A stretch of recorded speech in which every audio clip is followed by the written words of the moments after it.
So this next piece is house cleaning. This is one of the most powerful tools in reigniting your spiritual connection.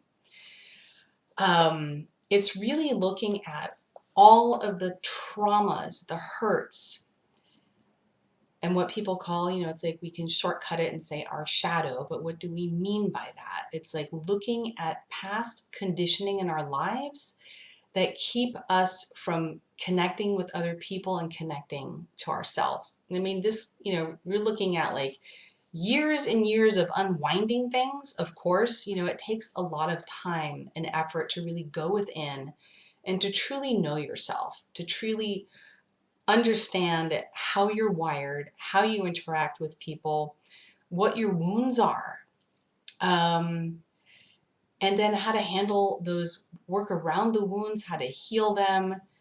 So there's a lot here, there's a lot of material here. For myself, like many people I know, like we grew up in households that were very challenging. And when I was a child, I grew up in an alcoholic household. It was intense. And I always say now, it provided me a lot of really great material because all of those things that happened, even though they were terrible and awful, they made me a stronger person because I was able to look at it, see it for what it is, and then be able to transform that within myself.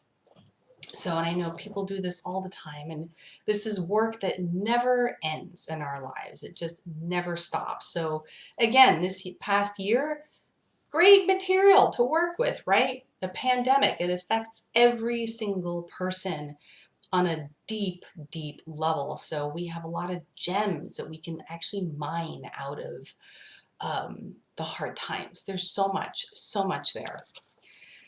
So, yeah, why do house cleaning? And there's a saying in the temple, or was a saying in the Greek temple at Delphi. There was a sign that said, "Man, know thyself." And I used to wonder when I first heard about it, when I was in my 20s. I actually went to Greece, but it's such a profound effect on me, that temple. And I remember, reading that saying used to be in there, and I was like, why is that in there? Why is that so important?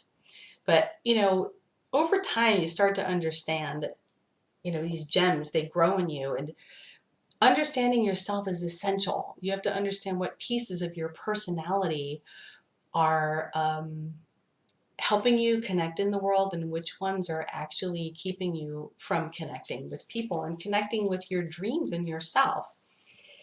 So, things to think about here. Now, there are a lot of schools of thought out there these days that say you should always be positive all the time. And if you're not positive, you're not spiritual. There's no spiritual tradition that's been around for eons that believes that. That's, really doesn't work at all. Let's just leave it there. But being triggered, being sad, having a hard time, that's part of the spiritual journey. There's nothing wrong with anybody who might be sad or depressed or have a bad day, and that doesn't mean you're not spiritual.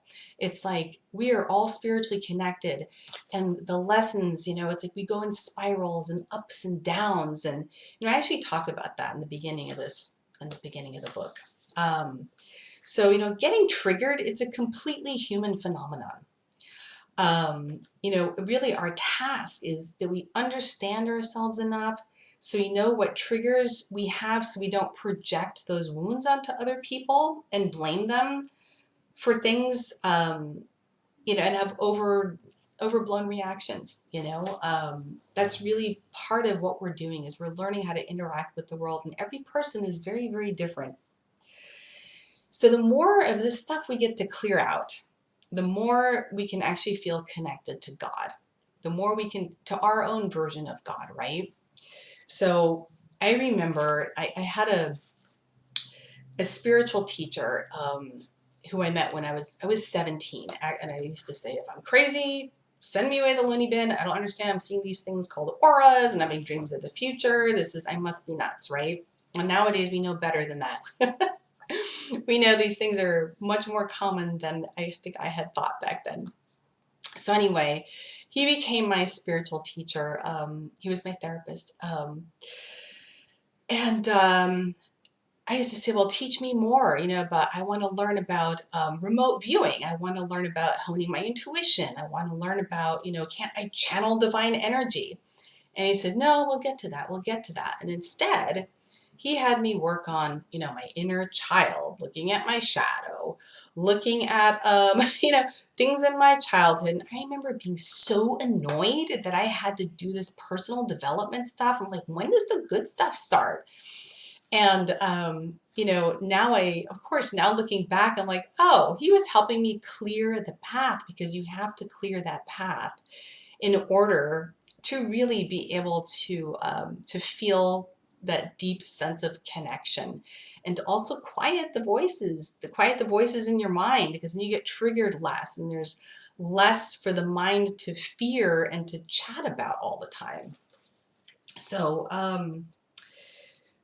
there are a lot of reasons to do that. So, some of the things that I have found, how do you go about starting to introspect? There are a lot of wonderful programs out there. Like I've heard, Landmark Education has an excellent reputation. I've never been myself, but everyone who's gone has had profound changes. Um, Therapy, some types of therapy are phenomenal. They help you get to the root of what's going on inside. And there's so many different modalities these days for dealing with trauma, because I had trauma from my childhood, and using EMDR, emotional freedom technique, tapping. I mean, I was amazed to find that tapping has actually been clinically proven, scientifically proven. And you can even find videos on YouTube that will teach you how to do tapping techniques. That, I mean, even that alone helps enormously, especially if you're going through a crisis. It's, again, easy things that seem like big problems that you can actually really help yourself with. Um, I can't really stress enough how important it is to get the right help when you are working with your own psychology, because there is a lot of stuff out there these days that, the people who teachings, they have no psychology background, they've never taken a class, they channel information. Some of it's great, some of it is not, some of it actually creates more trauma. Because, for example, one of these schools of thought that has really created a lot of disservice for people is, whenever you feel any kind of pain, you just cry and you yell and you scream and you yell and you scream at your partner, and you just let it go. You let it rip all the time. And it's like, well, actually that creates more trauma and a habit of doing that. So then the trigger points, small trigger points, can lead people into those types of behaviors that end up, let's just say, they are damaging over time. Okay, that's all I'm going to say about that. So when you do look for things in order to help you on your path of getting to know yourself, make sure it's from somebody who has either been around a very long time and their methods have been proven, or a licensed therapist. Or also, another thing that I found works miracles for people is 12-step programs. And I believe there's actually a 12-step program for almost every ailment out there these days, which is beautiful and wonderful, because I really believe in how those 12 steps bring you through a process of personal development where the results are really, truly quite astounding. But it also does require that you face yourself. So anyway, I'll leave you with that. House cleaning, very important. Journaling, venting, and learning to own your part and to learn to understand yourself. And you're going through hard times, there is nothing wrong with you. You are okay. You are lovable. You are spiritual. Yes, you're going to get everything you want and desire in life, and your goals will all happen.